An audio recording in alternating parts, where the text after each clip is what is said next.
kulanti wacan oo wanaagsan idin lahaantiinba kuna soo dhawaada barnaamijka maawalada dhallaanka oo ka daawataan marka soo booqataan channelkan ku leenahay YouTube ee dhallaan koriye toddobaadba sheeko ayaa ku maqashan sheekadan toddobaadkan idinku haynana waxay qaybteedii 11 tahay taxanaha sheekooyinka boqorada ayaan iyo qomayada boqorada iyo boqortooyada badakaalka kula jirta heela kuna soo dhawaada qaybta 11aad aanse ku bilaabo ee sidan ku soo baranay sheekooyinkii hore dagaalka u dhaxeeya boqorada iyo qomayooyinka waxuu salka ku hayaa siday ula wareegi lahayd heela qasriga boqortooyada iyo quruxda boqorada waxay hara u xaday taaj ka dhigaya mid aan la arki karin markay madaxeeda saarto balse taas waxay ka dhaxashay cawaaqib xumo oo waxay noqotay qof gaaban oo meelna aan nolosheeda gaari karayn dhanka kalena boqorada iyo toddobada muruqmaal ee la saaxiibka tahay waxay muddo ka shirayeen sidii u soo samatay bixin lahaayeen ee gacanta cadowga ay mar kale uga soo celin lahaayeen taashka boqorada kaasoo haddii ay sii haysato helo ay wax badan ku qaribi karto helo waxay ku nooshahay god ku yaala buur madow oo cidla ah halkaas ayayna inta badan ka soo abaabushaa dhagarta ay u maleegaysa qasriga boqortooyada muddaba waxay ku hawlayd sidii ay u noqon lahayd qof dheer oo isaga jebin lahayd suntii ay hore u cabtay saaxiibkeed madaxdiin ayaa u akhrinaya buug ay ku yaalaan waxyaabo kala duwan oo u malaynayo haddii ay samayso inay ladnaan doonto waxay ku tidhi maxaad ii haysaa waxuu yidhi boqoradeydii buuggan ayaan akhriyey waxaa ku qoran haddii aad kariso basbaas milixna ku darto 2 sharabaad iyo beedna ku walaaqdo sidoo kalena aad ku darto tamaadhada teeda qeydhin inaad noqon karto qof dheer waxay ku tiri doqon waxa tan bilaadan cuni karaa ma jiro kadibna way isaga tagtay waxayna tiri saaxiibadahay ayaan xal ka raadsanaya waxay doonaysaa qomayooyinka kale ay bahwadaagta yihiin inay caawiyaan sida Camila iyo Zena oo labaduba laba qumayo oo boqorada kale dagaal kula jira helana waxay u dhaqaaqday dhankay ku tuhmaysay in saaxiibadeed ka xigaan qasriga boqortooyadana waxay boqorada ayaan kula shirtay toddobada muruqmaal ee la saaxiibada tahay waxayna u sheegtay inay doonayso inay soo samata bixiso taajkii laga xaday waxay ku yiraahdeen aan ku caawino oo aan ku raacno waxaad u baahan tahay caawinaad waxay ku tiri may mar haddaynan arki karayn way isku keen qarinayso tani waxay noqon kartaa khatar naftiina galaafata dhammaantiin halkan ayaa joogaysaan waxaana i raacaysaa dulaaga wanaagsan Eliabel oo haddula wanaagsan oo inta badan caawiya boqorada markay dhibaatooyin weyn soo wajahaan helena waxay muraayada ay wax ka basaasto ka dhex aragtay halkay ku sugan yihiin Zena iyo Camila oo laba qumayo ay aad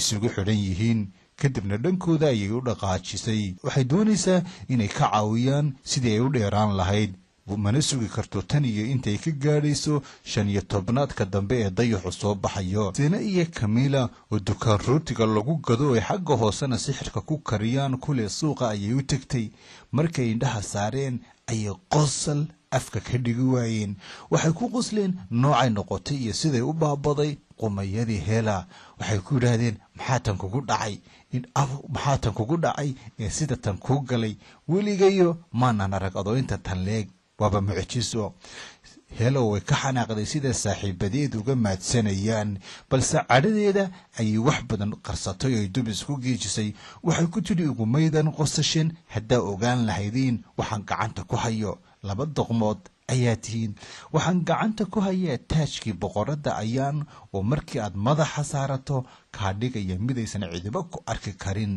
taajku waa mid labadan qumayaba ay baadigoob dheer ugu jireen waxay ku yiraahdeen ma hubta waxay tiri sidaan u hubin waxay yiraahdeen waan u baahanahay waxay ku tiri iska ilaaba waxay la adeegsan kartaan oo ila isticmaali kartaan oo kaliya idinku iga jibiya suntaan cunay kadibna igu soo celiya dheerarkaygii Camila ayaa tiri taas waa la sameeynaya laakiin wax waliba wax kale ayay ku xidhan yihiin waa inay marka hore heshiiska galaa oo taajka wax nooga ogolaataa kadibna digsi weyn ay ku karinayeen sixir ayay u walaaqeen dhanka kalena boqorada ayaan dulaaga wanaagsan Eliabel waxay yimaadeen godkii ay qomayada heela ku qarinaysay taajka waxay uga sii tagtay madaxdiin oo saaxiibkeeda adag iyagoo gaatamaya si tartiibana u socda ayay ku soo dhowaadeen halka ay Hela dhigtay taashka.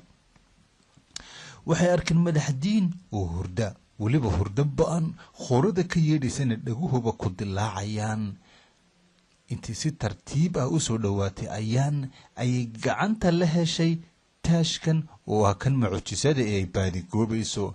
balse wax yar ka hor intaysan taashka madaxa saarin waxaa qayliyey jelis ay taashka ku xidhay oo markii la xado iskaraacaya. samada ayuu ka qayliyey, dhagaha ayaana dilaaci gaadhay. naxdintii ayuuna taashkii mar kale dhulka kaga dhacay boqoradda. way argagaxday oo dhagaha ayaa xanuunay. balse sidaas ay tahay ma toosin madaxdiin.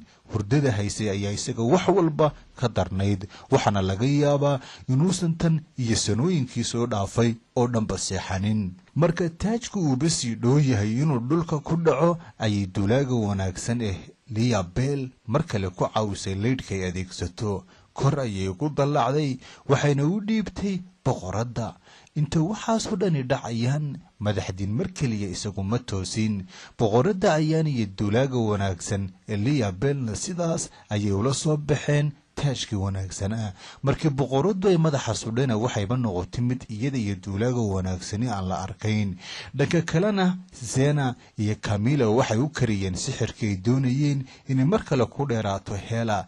waxay ku yidhaahdeen wax kastaba waxbay ku xidhan yihiin ee ha ilaabin. dawadan qaado, sidaadi ayaad ku soo noqonaysaa, laakiin taashka ayaan kula leenahay. inkastaysan Hela doonayn inay taashkeeda cidna la wadaagto, haddana dantaa ku qasbaysa oo wax kale ma haysato. way soo qaaday, waxayna doonaysay inay liqdo, iyadoo ku tidhi waan idin siinayaa haddii aan sidaydii ku soo noqdo oo waan wada qaybsan karnaa taajka. balse afka intaysan saarin bay ku tidhi ha samayn doqonnimo ka weyn si aad hare u samaysay. waxa tani waa sun, lamana cabo ee timaha iyo madaxa ku maydho. mar kale ayay madaxa iyo timaha ku maydhatay. markii ay kuba dhammaysay quraaradana waxay si lama filaana u noqotay. intay kor ugu qayliyeen weynow sidaadi noqo ayay mar keliya booday. Helana sideedii ayay ku soo laabatay. kadibna way isku qaadan weyday. markaasay qosol ku dhufatay ooy tidhi bal maan sideedan ahaado, cidnaba taashkayga lama wadaageen. waxayba ilowday wixii ay ka furdaamiyeen iyo siday ahaan jirtay. iyadoo faraxsan ayay hare ka dhaqaaqday oo ay jaranjarta fuushay. waxay ku yidhaahdeen ogow abaalkaanu kuu gallay oo waanu kula leenahay taashka. balse hadda waxay ku hadasho ma taqaano, cidna ma doonayso inay taashkeeda wax ka siiso. harena way ka socotay, iyaguna waxay lahaayeen hana ilaabin. muddo ayay sii socotay iyadoo ku faraxsan in mar kale ay nolosheeda hore ku soo laabatay. balse dhanka kale dulaaga wanaagsan Liabel iyo boqoradu waxayba gaadheen qasriga boqortooyada iyagoo si nabada ku soo samata bixiyay taashkii ay qumayadu ka xaday. markay Liabel kor uga qaaday taashka boqoradda ayay arkeen 7 muruqmaal. kadibna way ku farxeen oo waxay ku yidhaahdeen alle ma ku soo nabadgeliyey. waxay tidhi haa, waa kan taashkeennii, dubna gacantiina ugama bixi karo. Helana godkeedii madoobaa ayay ku soo laabatay. madaxdiin oo hurdo ayay aragtay. qaylada jeliskii aan mar keliya istaaginna way maqashay. waxayna markiiba u caddaatay in la qaatay taashkii. kor iyo hoosba waxay ugu qaylisay madaxdiin, balse ma toosin. way maroora dilaacday. jeliskiina marquudha ma joogsan. mar dambe ayuu si dirqi iyo tubaas indhaha u kala qaaday, balse hurdada hayse ayaa mar kastaba ka darane ma toosin. Helana waxay tidhi haddana dhacmay oo laydhaac. dhagaha ayaa xanuunaya, qaylada qolkeeda ka baxaysa. waxayse u muuqdaa siday ugu guul daraysatay dhagartay boqortooyada iyo boqoradda ayaan u dhigtay. waxay tidhi maanta waad iga guulaysatay, wax kastay ku dhacdana ma noqonayso. boqoraduna waxay taaj ka dhigtay meel ammaana oo aan mar kale laga xadi karin, gacmaha qumayooyinkana uu ka nabadgelayo. balse hela weligeed ma joojin doonto dagaalka ee boqorada iyo boqortooyada ku hayso sidii horeba u ballan qaaday xataa haddaysan anfacayn wax kasta oo ay keento sidan sheekooyin hore ku soo baranina qof kasta oo xan iyo dhibaato ka shaqeeya nolosha ummadda kaliya noolaha uu la nool yahayna khatar geliya weligii ma guulaysto tanna waa midaynu sheekada ka baranayno intaynu tan iyo toddobaadka dambe ku kulmayno sheekada tan ku xigta iyo qaybta 12aad ee taxanaha sheekooyinka boqorada ayaan iyo qumiyada dagaalka kula jirta heela waxaan idinkaga tegayaa nabadgelyo waqtigu ha idin wacnaado